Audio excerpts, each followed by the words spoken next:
All right. And hello, movie lovers. And welcome to our Neighbors Watching Trailers reaction video. This is your host, as always, for Movie Lovers Unite, John DeGorio. And with me today, I have my good friend, Charlie, hello.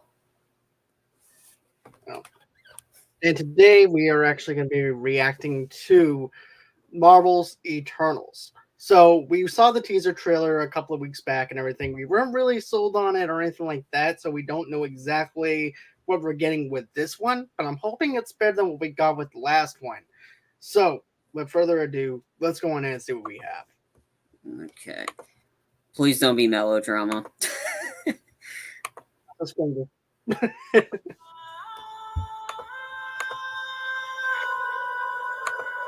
years ago, Thanos erased half of the population of the universe.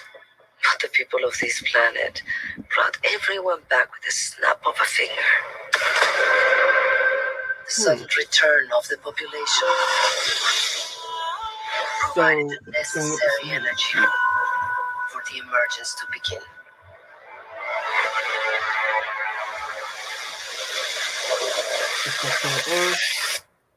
How long do we have? 7 days.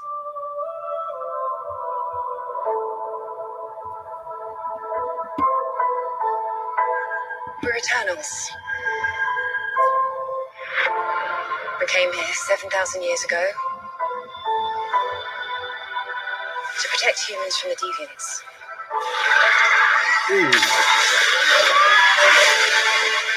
Why didn't you guys help fight Thanos? Or any war, or all the other terrible things throughout history? We were instructed not to interfere in any human conflicts unless deviants are involved. By who?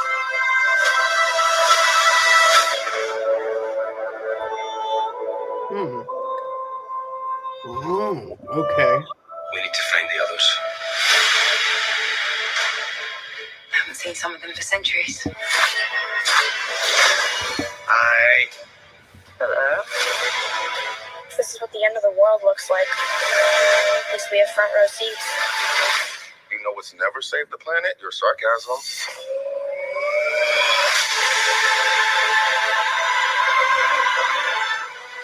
We've loved these people since the day we arrived. When you love something, you protect it.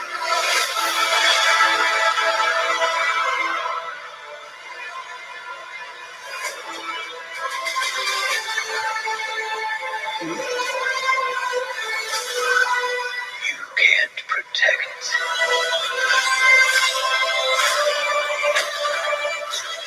So, Shang-Chi plays a big role into this. Any of them.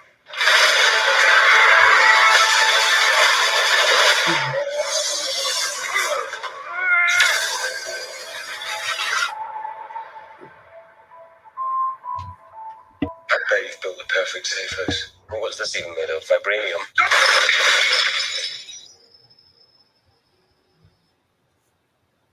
Fall collection. IKEA. Okay, so it might be a little underwhelming in a sense because it does have that melodrama kind of feel to it, but also too it has a little bit of Final Fantasy kind of vibe to it, and also to explaining why they never interfered in humans interactions and stuff like that, dealing with certain things within time. I definitely like how they explained it in on that aspect, but I feel like the humor of it is kind of forced in a way, even whenever at the very end. Yeah, I chuckled a little bit, but still, there's just something with the flavor that I just don't know. I mean, it just seems like something's missing. I don't know what it is. It just seems like you put a lot into preparing the spaghetti with the nice meat sauce and stuff like that, and you're putting the sugar in, you're putting the salt in. It's just not coming together. That's what I get out of this. What about you? Yeah, it's slightly better than that, but I'm not sold on it. I think this is going to be a melodrama, and all the scenes that they show. Oh, we need to have them flying and fighting. I think this is going to be a 2.5-hour movie, and I think there's only going to be a small port. I think the most of the movies getting them back together, and that's pretty much how this is going to end. Like, get them back together with some fight sequences in it. I'm like, That's not what Marvel is. You did this to stand around and talk. Geez, you can do that in The Boys and still have a lot of good action sequences. And then I keep getting. I think one of them is going to betray them because that just seems how this is going to go. Angelina Jolie's going to betray them because that's just seems to be the deal. And I don't know. Based off what I know of, I think her character is a villain. I think that was the background of her character. I want to say I remember a while back reading some stories and stuff like that, and there was some rumors that she could be a villain. No, but still, that's very cliche in a sense. I mean, and then I keep getting so many Homelander vibes from the Richard Madden character. Yep. He just comes off as that brooding Homelander, and it's like I've seen a better Homelander. I hate the prick on The Boys. That means he's done a great job. Right. This, I don't know. I mean, this if I have to place a bet, if I was a betting guy, and sometimes I place bets, if I had to bet, this is getting delayed. I easily believe this movie will be delayed. I see it. Now, my question is this: why do you think it would be delayed? Is it because of the not interest, the COVID, or do you feel like there's not going to be that much of a draw? If it's strict, I think it's COVID, and I think because I mean, if a movie in October, if that was middle, like I think a movie in September got pushed to middle of October, and the fact that Venom could get pushed again, I could see them trying to that, and I think problem with the Eternals is if they only do this strictly in theaters and not on Disney Plus, I don't think many people are going to go out and go to the theaters because this doesn't seem like a Marvel movie. It seems like an Oscar with Marvel characters in it, and it this seems like that type of a movie that I think it. I don't know, just the gut feeling. This thing, I think this is getting delayed, especially if this is a huge budget and it's not released overseas, that's gonna be a problem because Marvel, yeah. I do agree with you on the Homelander feel, though. I definitely feel a little bit of a Homelander kind of vibe to that character, and I don't want to feel that way, but it's what it's being. It's actually what it's being perceived as like a Homelander kind of vibe to it. And I don't know. I think if they chose like a different type of music setting for this movie, it might actually draw me in maybe a little bit more. I don't know if it's the music to the trailer that seemed disarrayed for me, or anything like that. I do like the concept of it feels like Final Fantasy in a sense because of the big monsters, the special effects. Shang-Chi looks like he plays a role in it because we do see the rings, or am I missing something? I don't think I saw that. I think I saw Wong in capacity. So again, I don't know how this is. I don't know how this is fitting into what we've seen so far in the MCU. I don't know how is it because of the deviants or the timelines with Loki. And I think, like I said, I mean, this movie, I guess if it's missing something, it's missing Miss Minutes. If we have to say with something, I don't know. Like, I need more from this. And I'm not sold on it. I mean, the first trailer didn't do it. And I figured, it's a 3-minute trailer. It should sell me more. It tells me what's going on. But it's not really enticing me in because I know Shang-Chi probably looks like it's going to have a lot more action in it. I've been hearing the early reactions for it. The action's great in it. This one doesn't look like it's going to have any action in it. It's going to look like a 2.5-hour movie with some fighting. And that's not what, and it's going to be like anticlimactic. And I'm like, man, if I want to watch a 2.5-hour Marvel movie, I'll just pop on one of the second or third Captain America movie. Yeah, they're long, but you're entertained through it. This does not look entertaining, and I don't know what is. It looks depressing. It does, and it looks like they have 7 days to do something. Somebody's going to betray them. I mean, it's very formulaic.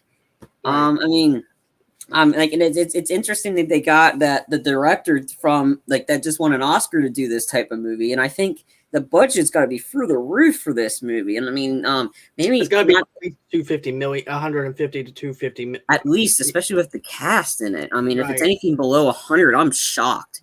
Oh, it's 200 million. Well, I was close. Yeah, you are. I mean, I said if it was below 100, I would have been shocked. Right, exactly. I would have think of, but the amount of cast that they have in this, the thing with their contracts, probably how much percentage they're going to get for this movie, and it's this cast is huge, But just because you have a big cast of all A-listers doesn't necessarily, it's got to be a team effort. The cast has got to be great. The performance has got to be great. The script's got to be right. It's a huge thing.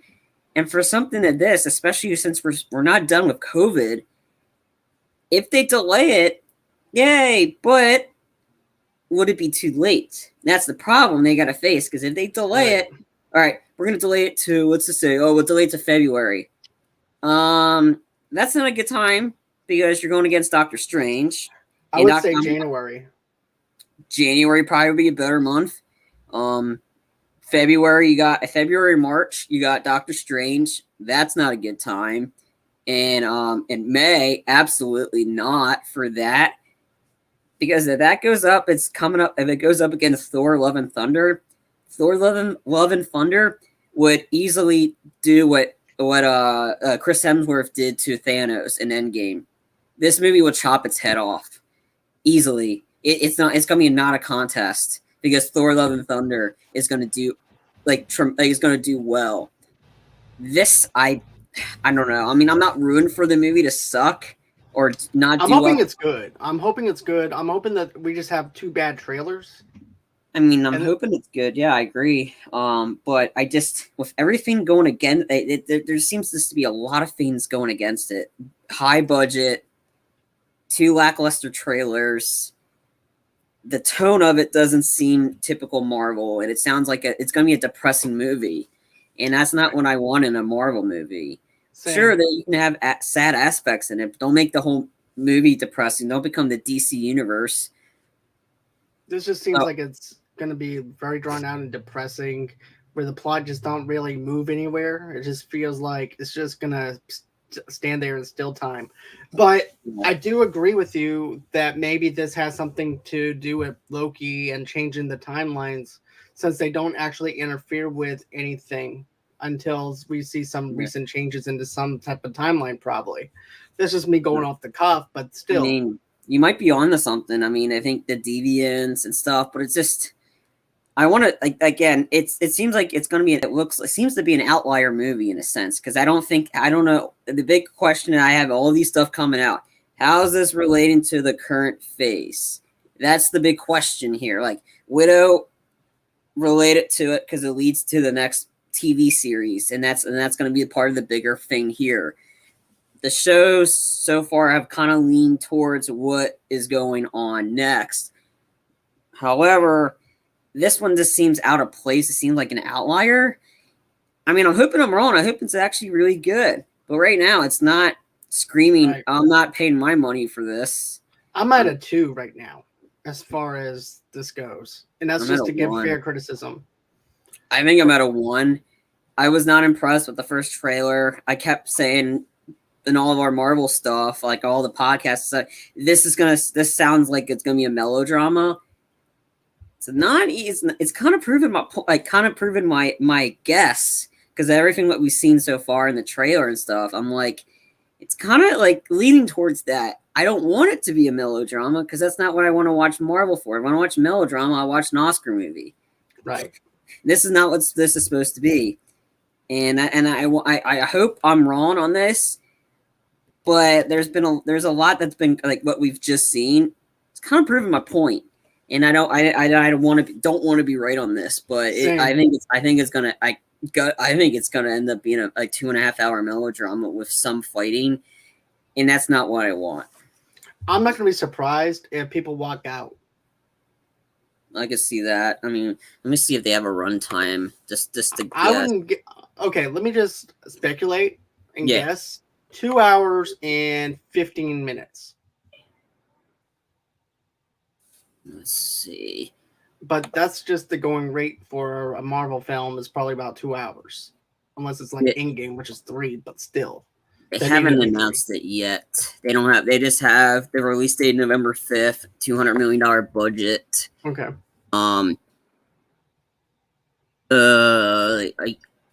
Yeah, I don't know. Okay. We'll find out. But I'm leaning on the 2.5 hour range at least, because there's so many characters. All right. So, is that everything that you wanted to talk about with the trailer and all that stuff? Yeah, I think that's pretty much it. Yeah, I want to talk about something that's not depressing. right. I think this is why you and I are kind of like depressed right now, is because usually we're actually pumped up a little bit. We're a little bit excited for certain movies or whatever. Even though we're not 100% sold on it, we still have some type of excitement with us. It's just this trailer doesn't amp us up and doesn't make us excited. No, or and anything it's like a 3-minute trailer. It was not. It was, and like you said earlier, the comedy was forced. There was a lot of moments I'm like, all right, come on with it. Like a 3-minute trailer, and there's barely any action or substance in it to get you like hooked on it. That's the problem. Right. Maybe they're Well- saving it for the movie. I don't know, but Well, I'm that's not what I heard about impressed. Shang-Chi was the trailer and everything is pretty much doing what they did with Marvel with the Avengers, not the Endgame, but the one before Yeah. Endgame. Age of Ultron. No, not Age of Ultron, but before Endgame, there was another one. Infinity War. Infinity War. Remember when we had the Hulk running with them and stuff like that, and people thought that he was actually going to be in it like that, and they pulled the veil over our eyes?